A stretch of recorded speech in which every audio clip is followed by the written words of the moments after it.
읽겠습니다. 사도행전 2장 37절부터 41절 말씀 찾으셔서 저와 교독하시고 41절은 합독하실 때 제가 먼저 37절 봉독해 드립니다.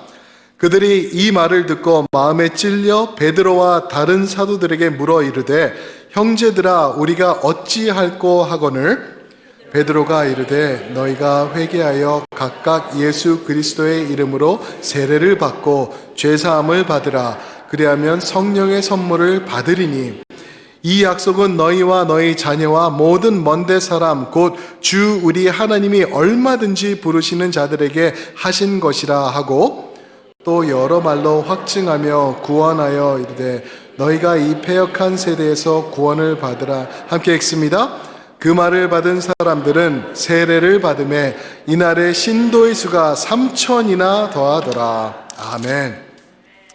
오늘 이 말씀을 가지고 증인의 메시지라고 제목을 만들어 봤습니다. 증인의 메시지.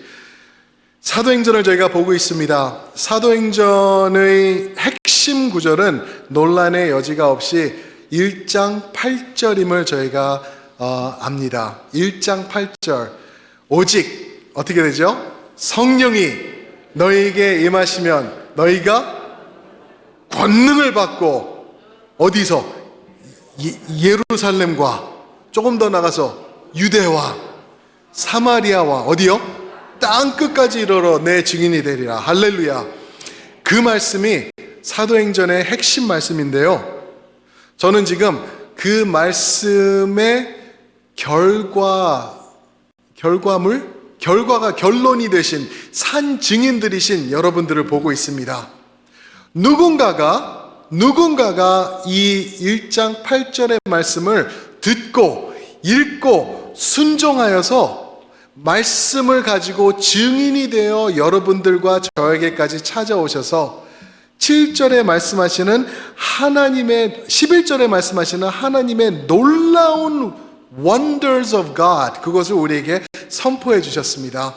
그것은 무엇이죠? 바로 예수 그리스도와 그분의 십자가 복음의 말씀입니다. 누군가가 그게 선교사가 되었던, 목사가 되었던, 주일학교 선생님이 되었던, 평신도가 되었던 간에 저희에게까지 찾아와서 땅끝에 있는 우리에게 복음이 전해지고 그 결과 우리는 예수 그리스도를 구세주로 믿게 된 줄 믿습니다. 아멘. 너희는 가서 나의 증인이 되라 말씀하셨는데, 증인이 되라는 거는 이거는 suggestion이 아니에요. 이거는 그냥 생각해보렴, 고려해보렴이라는 말이 아니라 이거는 하나님의 명령입니다. 명령이기 때문에 명령의 올바른 반응은 순종인 것을 저희가 또한 압니다. 그래서 우리가 이 세상에서 나가서 증인의 삶을 살아야 되는데, 증인은 어떤 사람이냐면은 메시지가 있는 사람이에요. 우리가 증거해야 될 내용을 붙잡고 있는 사람입니다.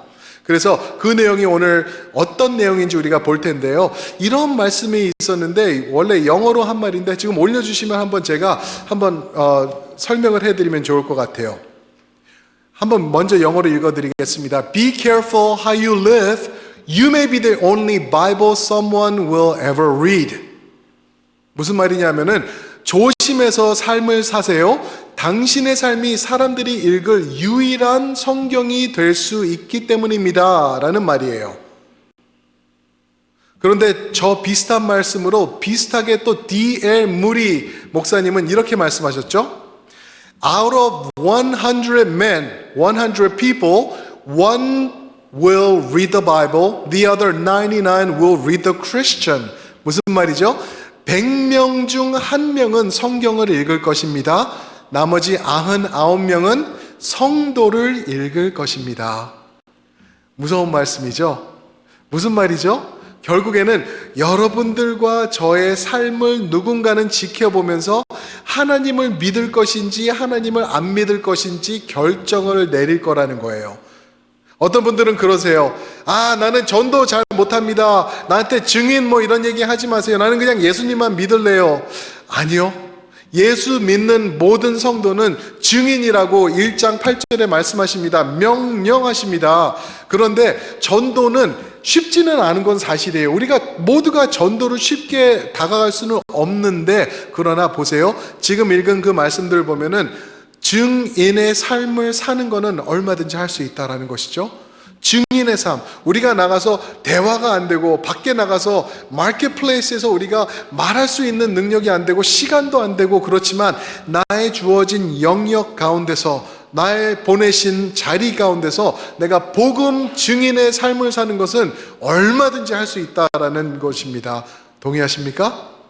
그런 삶을 살아야 되는 거예요. 그게 가정이든 일터든 또 내가 쇼핑 가는 데든 학교든 클래스룸이든 어디서든지 그러한 인생을 살아야 된다라는 말씀입니다.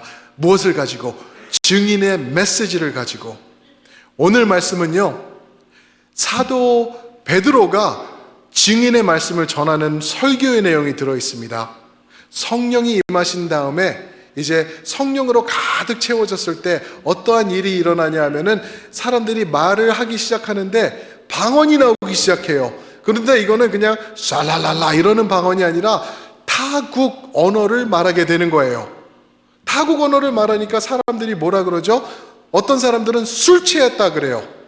근데 그거를 가지고 일어나가지고 베드로가 드디어 일어나가지고 선포하면서 하나님의 메시지, 증인의 메시지를 전하는 게 오늘 말씀입니다. 이것을 보면서 저희가 어떠한 메시지를 우리가 또한 가지고 있어야 하며 이 세상에서 어떠한 메시지를 전달해야 되는지 함께 보도록 할 텐데, 그 첫 번째가 어떠한 메시지인가 하면은요, 성경 중심의 메시지라는 것입니다. 성경 중심의 메시지. 오늘 말씀 13절 한번 보실까요? 2장 13절 보시면은 어떤 이들은 조롱하여 이르되 그들이 새 술에 취하였다 하더라. 술 취했대요. 성령이 임하여서 이제 외국어를 말하기 시작하는 거예요. 하나님의 능력으로. 그러니까 그것을 비아냥거리면서 조롱하면서 저 사람들 술 취했다라고 말합니다. 그러니까 14절 보세요. 베드로가 11사도와 함께 서서 소리 높여 이르되 유대인들과 예루살렘에 있는 모든 사람들아, 이 일을 너희에게 알게 할 것이니 내 말에 귀 기울이라. 멋진 모습이죠. 예전에는 다 뿔뿔이 걸음아 나 살려라 도망갔던 제자들이 이제는 비아냥거리는 소리가 오니까 어떻게 되죠? 탁탁 털고 일어납니다. 12명이 딱 일어나요. 11명이 있는데 마띠아가 더해졌죠. 유다 대신에 12명이 일어나가지고 그 가운데 베드로가 서서 여러분들아 내 말을 들으라, 잘 들으라, 똑바로 들으라 라고 얘기를 합니다. 그러면서 15절 보세요. 때가 제3신이 너희 생각과 같이 이 사람들이 취한 것이 아니라 라고 얘기를 해요. 제3신이 오후 3시를 말하는 건가? 이게 무엇인가? 이거를 잘 이해를 해야 되는데 시간을 말하는 게 아니고 이게 뭐냐 하면은요, 이렇게 이해하시면 됩니다. 유대인들에게 있어서 시간의 개념은 우리랑 확연히 달랐어요. 그래서 유대인들은 밤과 낮 두 개로 나눴습니다. 그런데 밤은 저녁 6시부터 한 바퀴 돌아서 새벽 6시까지가 밤이었어요. 저녁. 그리고 아침은 새벽 6시부터 한 바퀴 돌아서 저녁 6시까지가 아침 시간이 낮 시간입니다. 왜 그러냐 하면은 창세기 1장을 보면은 1장 5절에도 보면 하나님께서 천지를 창조하실 때 말씀하시고 저녁이 되고 아침이 되니 이는 첫째 날이니라. 그렇죠? 저녁이 먼저 오더라고요. 그리고 아침이 오니까 그거를 따라서 유대인들은 저녁 12시간 그리고 아침 낮 12시간 해가지고 24시간을 만들었습니다. 그런데 아침이 새벽 6시, 우리로 치면 6시입니다. 거기서 이제 3시가 삼신이라고 말하고 있는 거죠. 삼시를 더하면은 몇 시가 될까요? 새벽 6시에서 7시, 8시, 9시. 아침 9시예요. 아침 9시니 말하고 있는 것입니다. 이거는 우리가 흔히 오해하면은 누가 아침부터 술 마시냐 이런 말일 것 같은데 그게 아니에요. 이 말이 무슨 말이냐면은 당시 유대인들의 관습 중에서 경건한 유대인들이겠죠. 그들은 아침 9시가 기도 시간이었습니다. 새벽 기도는 안 했나 봐요. 9시에 했나 봐요. 그죠? 9시에 기도하고 또 지나서 3시간 지나서 12시에 기도하고 또 지나서 오후 3시에 기도했습니다. 그리고 경건한 유대인들은 9시 아침 기도가 끝나기 전에는 식사를 하지 않았어요. 입에 아무것도 되지 않았다는 거예요. 그러니까 15절에서 때가 제3신이라고 말하는 것은 당신들도 알거니와 누가 아침부터 뭐를 먹냐, 지금 기도할 시간인데 술은 말할 것도 없고 라고 말하고 있는 것입니다. 그렇게 담대히 선포를 한 다음에 바로 16절에 보시면은 곧 선지자 요엘을 통하여 말씀하신 것이니 하면서 하나님의 말씀, 성경을 선포하고 있는 이 베드로의 모습을 우리가 볼 수 있습니다. 17절입니다. 하나님이 말씀하시기를 말세에 내가 내 영을 모든 육체에 부어주리니 너희 자녀들은 예언을 할 것이요 너의 젊은이들은 환상을 보고 너의 늙은이들은 꿈을 꾸리라. 그러면서 이제 28절부터 32절의 말씀을 계속 그렇게 말씀을 해나갑니다. 때가 제3신이 하면서 이제 복음을 선포하면서 하나님의 말씀을 전하는데, 여기서 생각해야 될 게 이거예요. 지금 말씀을 하고 있는, 이 설교를 하고 있는 사람이 누구죠? 베드로예요. 베드로. 베드로의 업종은 어부, 물고기 잡던 사람이에요. 그리고 이 사람의 고향은요? 갈릴리. 여기서 7절에 말하는 갈릴리에, 갈릴리 하면은 딱 떠오르는 이미지가 당시에 있었던 거예요. 갈릴리 사람이야? 그러면은 그 사람들의 모습이 있는 거죠. 영국 사람이야? 그러면 뭐라 그러죠? 신사, 멋쟁이, 뭐 이렇게 나오고, 미국 사람이야? 부자, 풍요로움. 한국 사람이야? 그러면은 점잖은, 예의 있는, 이렇듯이 갈릴리 사람이야? 그러면은 뭔지 아시죠? 다혈질이야, 그죠? 거칠은 사람이야, 또 못 배운 사람이야 하던 사람이 베드로예요. 베드로. 그런데 이 사람이 그 자리에서 일어나가지고 하는 게, 지금 당신들이 보는 것은, 이 방언으로 말하는 것은 무엇이냐 하면은 먼 옛날에 700년 전에 요엘 선지자를 통하여서 말씀하신 하나님의 성령의 부어주심이 일어나는 것입니다 하고 선포하고 있었어요. 아니, 생각해 보세요. 평생 낚시질만 하고 물고기만 잡던 어부였던 베드로가 이러한 심오한 진리를 어디서 깨달았을까요? 그거는 4절에 나오고 있습니다. 2장 4절에 보시면은 그들이 다 성령의 충만함을 받고 성령의 말하게 하심을 따라 다른 방언들로 말하기를 시작하니라. 성령의 충만함과 성령이 말을 하도록 도와주셨다는 거예요. 그랬을 때 이런 심오한 진리가 터져 나오는 거죠. 그래서 터져 나오는 거예요. 성령 충만함을 통해서 말하는 것. 누가복음 12장 12절에는 이런 말씀이 있죠. 사람들이 너희를 공격해 올 때 걱정하지 마. 그러면서 12장 12절에 마땅히 할 말을 성령이 가르치리라. 할렐루야. 내가 할 말을 내가 준비하고 내가 짜서 짜임새 있게 하는 게 아니에요. 성령께서 가르쳐 주시겠다라고 말씀하십니다. 말세에 성령을 부어주리니 라고 말씀하십니다. 17절에 보니까 말세, 사랑하는 성도 여러분, 말세가 언제죠? 지금입니다. 지금. 말세는 성경적으로 볼 때 언제 말세가 시작했는지 아시죠? 이때부터, 사도 베드로가 말하는 이때부터 이제 말세가 시작된 거예요. 언제요? 예수 그리스도께서 승천하시고 우리에게 성령으로 임하신 그 순간부터 이제 말세가 시작된 겁니다. 이제는 카운트다운이 시작됐어요.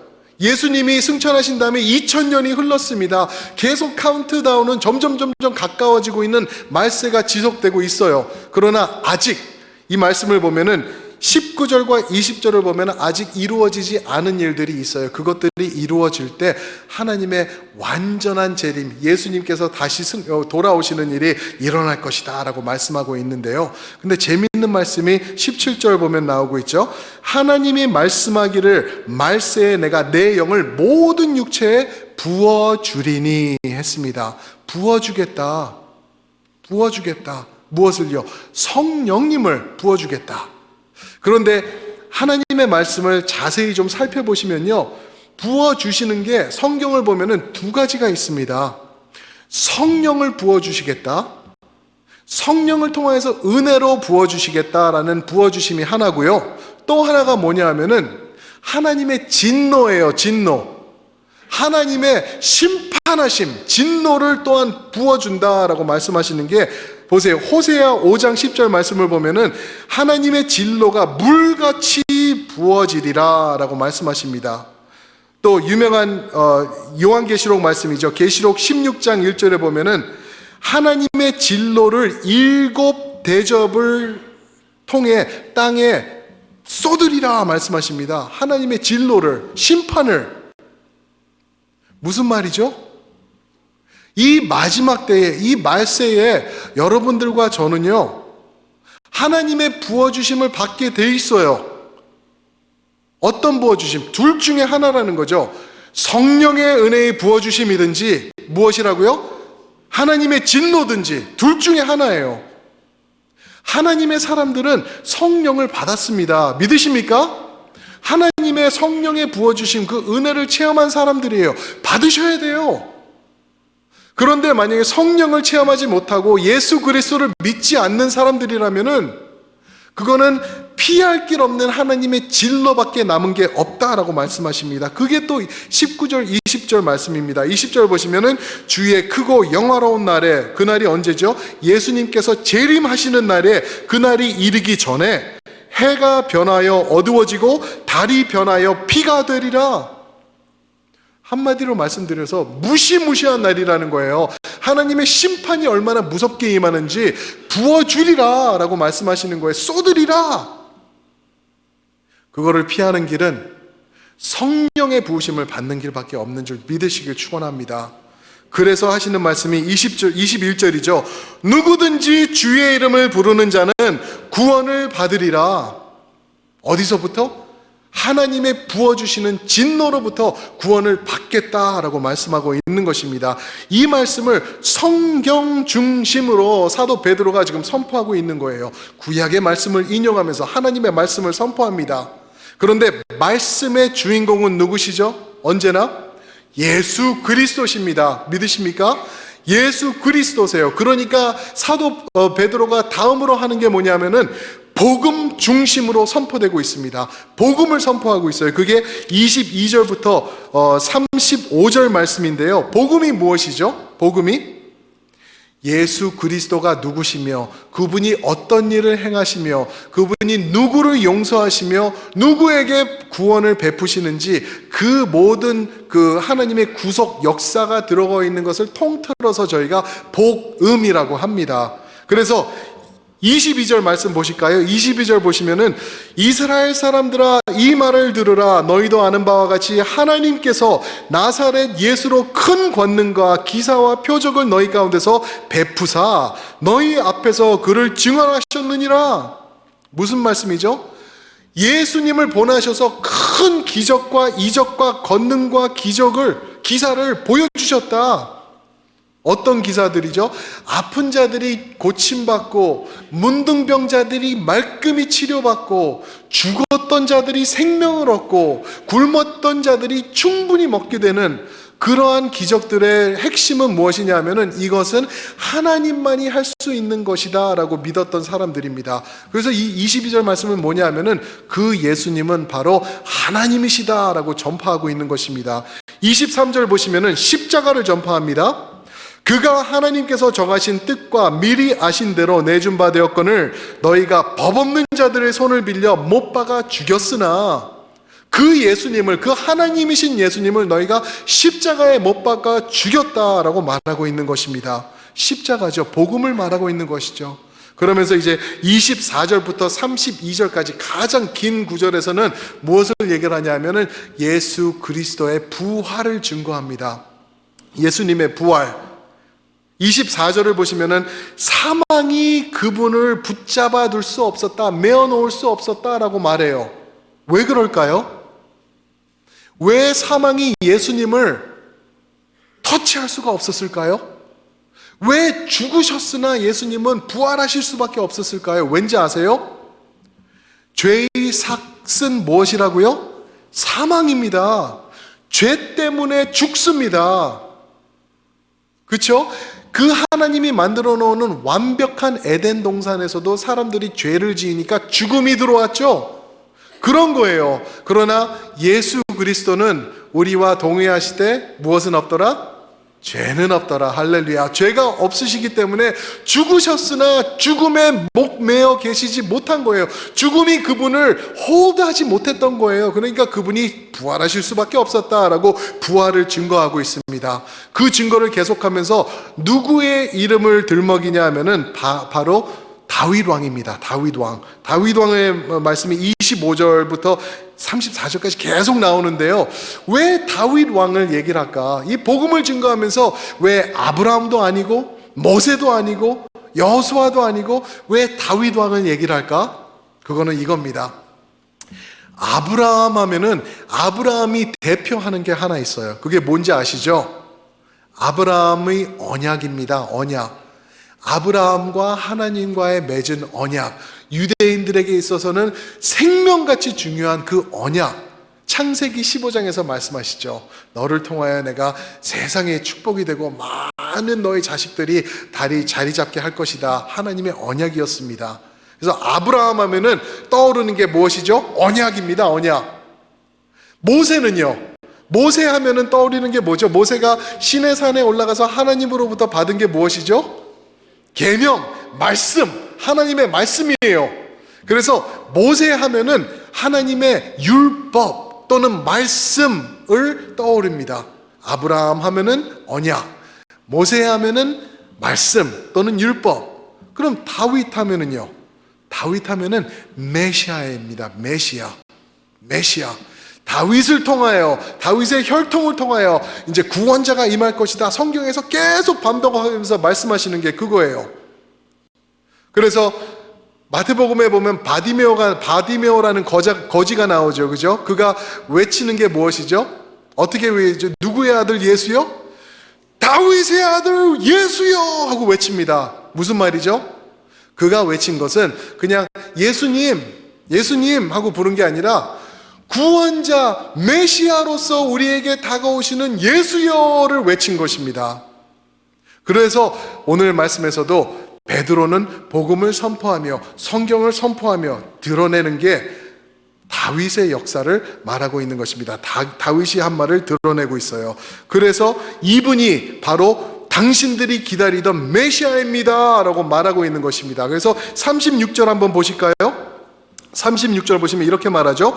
그런즉 이스라엘 온 집은 확실히 알지니, 아주 담대하게 얘기하죠. 너희가 십자가에 못 박은 이 예수를 하나님이 주와 그리스도가 되게 하셨느니라.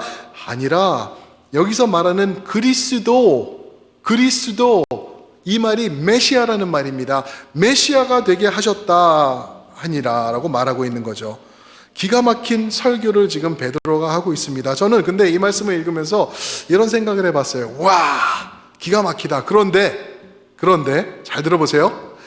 이런 말씀을 오늘날 2020년도에 필라델피아에서 전한다고 하면은 사람들이 이 말씀 앞에 아멘 할까? 어떠세요? 베드로의 이 메시지, 이 성경 중심의 메시지, 복음 중심의 메시지를 전하면은 사람들이 그 말씀 앞에서 아멘, 좋습니다, 은혜 됩니다 라고 할까?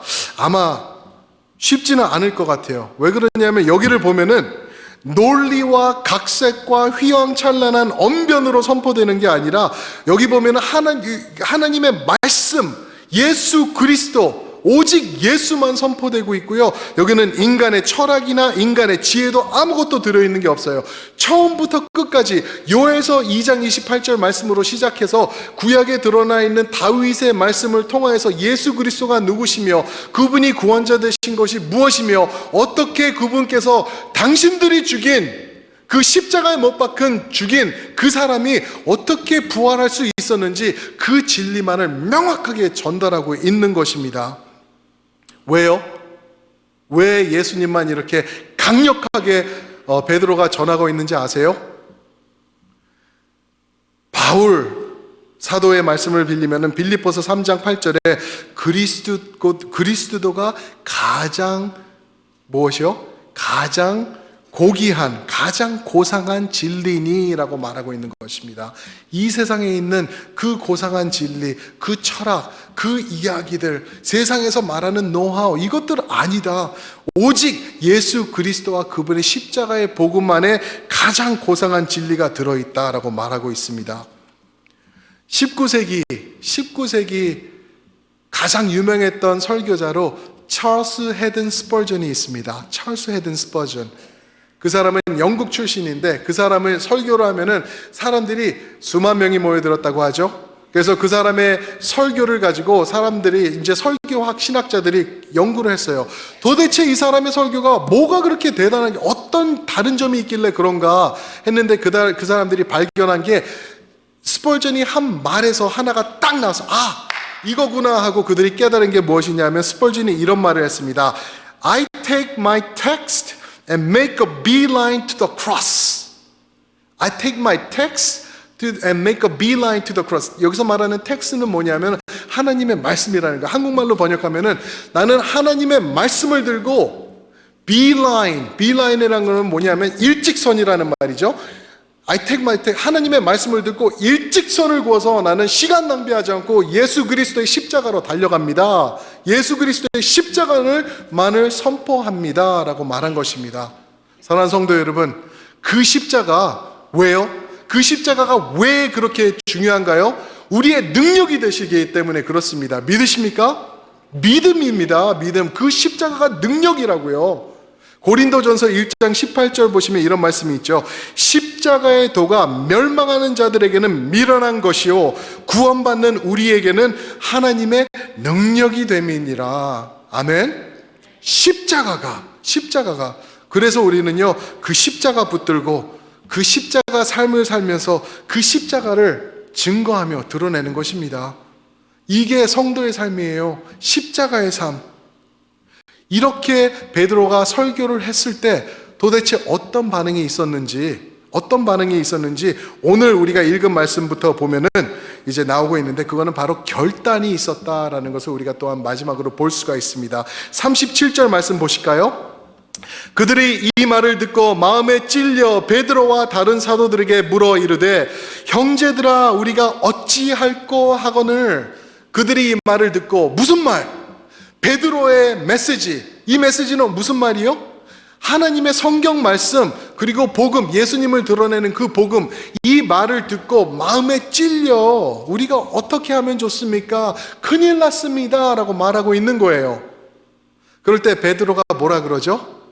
너희는 끝장났어가 아니에요. 38절 보실까요? 38절 보시면은 베드로가 이르되 너희가 회개하여 각각 예수 그리스도의 이름으로 세례를 받고 죄 사함을 받으라. 그리하면 성령의 선물을 받으리니. 회개하라고 말하고 있어요.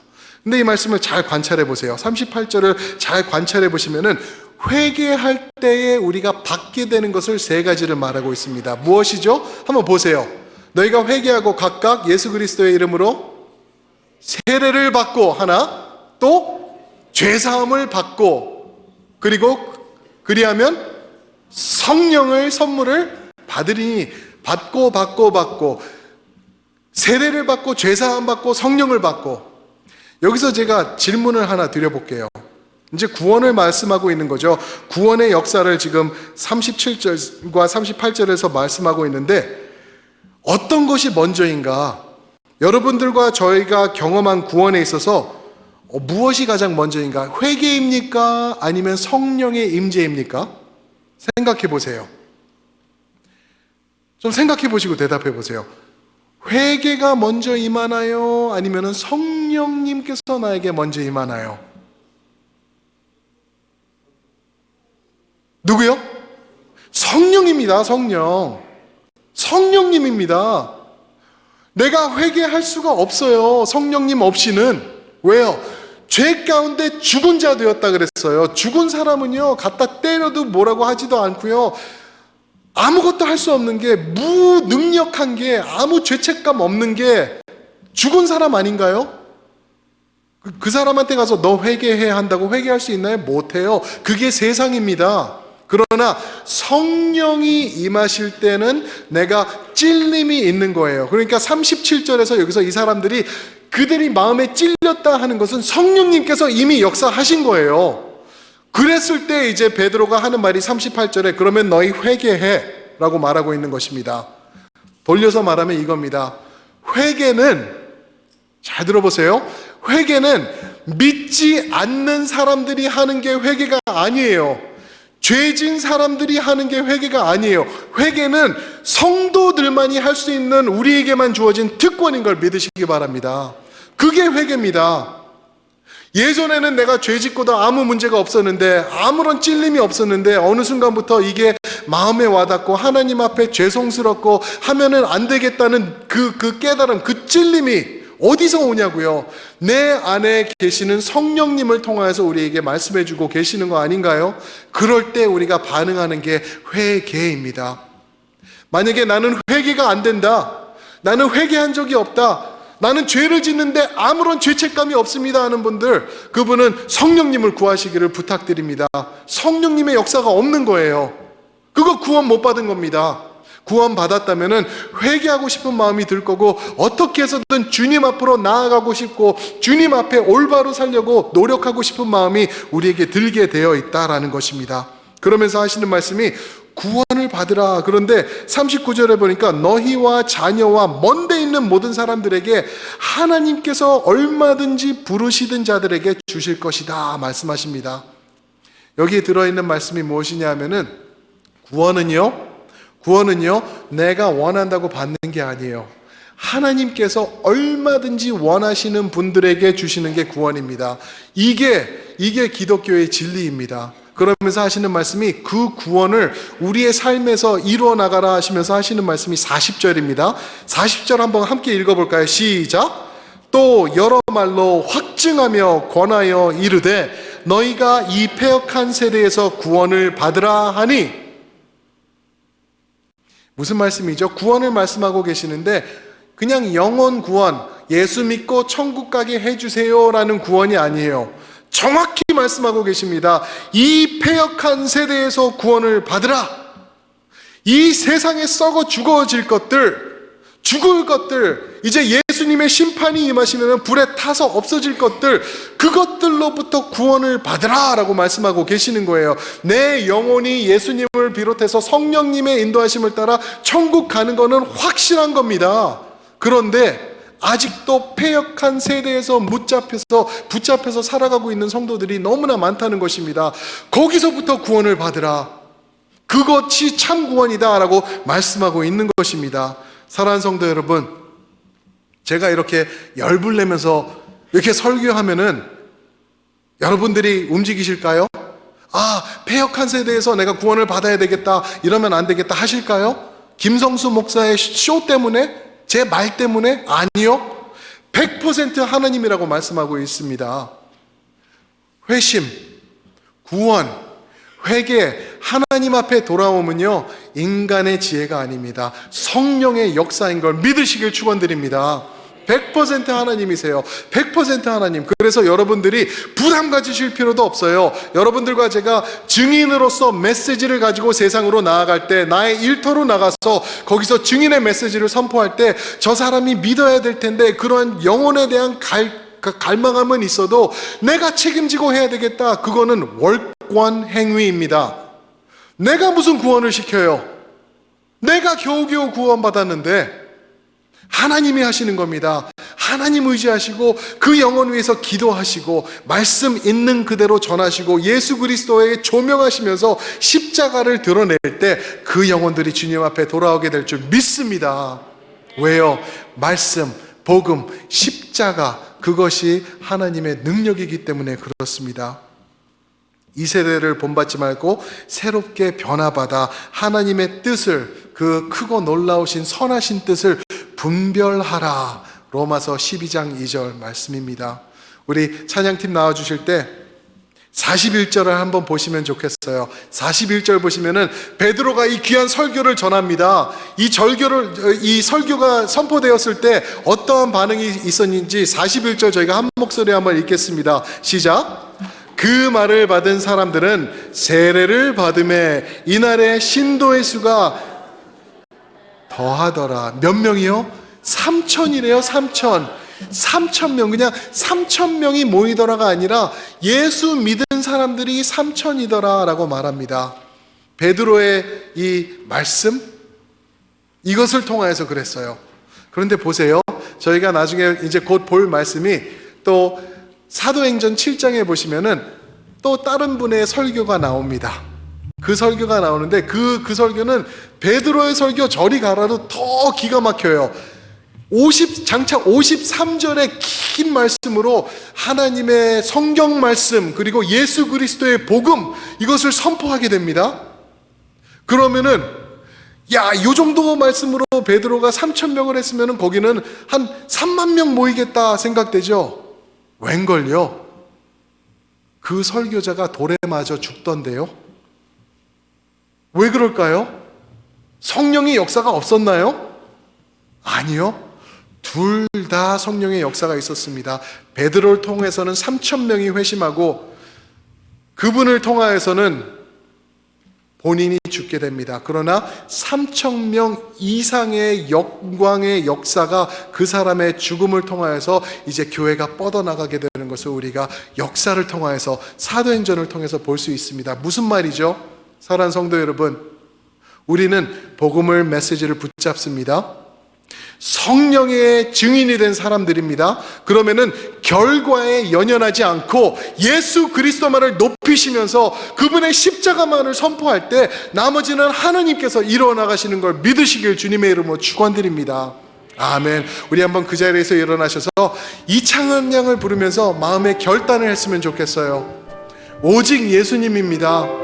오직 예수를 선포하면서 예수님을 붙잡고 그분을 드높이는 것, 그 찬양의 고백이 이 찬양입니다. 수많은 무리들 줄지어. 우리 함께 고백하면서 나아가시겠습니다. 수많은 무리들 줄지어 그분을 보기 위해 따르네. 그분은 평범한 목수이십니다. 평범한 목수이신 그분 앞에 모든 무릎이 꿇어 경배하네. 모든 문제를 하나하나 죽음까지도 힘을 잃고 죽음까지도 힘을 잃고 생명의 근원 되신 대신 예수 이름 앞에 모든 권세를 굴복하네. 그래서 우리는 찬양할 수 있습니다. 예수 이름 높이세. 예수 이름 높이세. 능력의 그 이름 아멘. 예수 이름 높이세. 구원의 이름 예수 아멘.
사람들은 구정이기 때문에 새해 복 많이 받으세요 인사합니다. 세상이 주는 복 많이 받으세요 합니다. 그러나 참된 영원한 복은 예수 그리스도인 것을 우리가 압니다. 그 이름 앞에 나오는 여러분들 복이 있도다 믿으실 줄 믿습니다. 아멘. 우리 한번 이 시간 기도하실 때 그렇게 기도했으면 좋겠습니다. 예수님, 주님을 의지하고 예수님을 붙잡고 그 십자가를 높이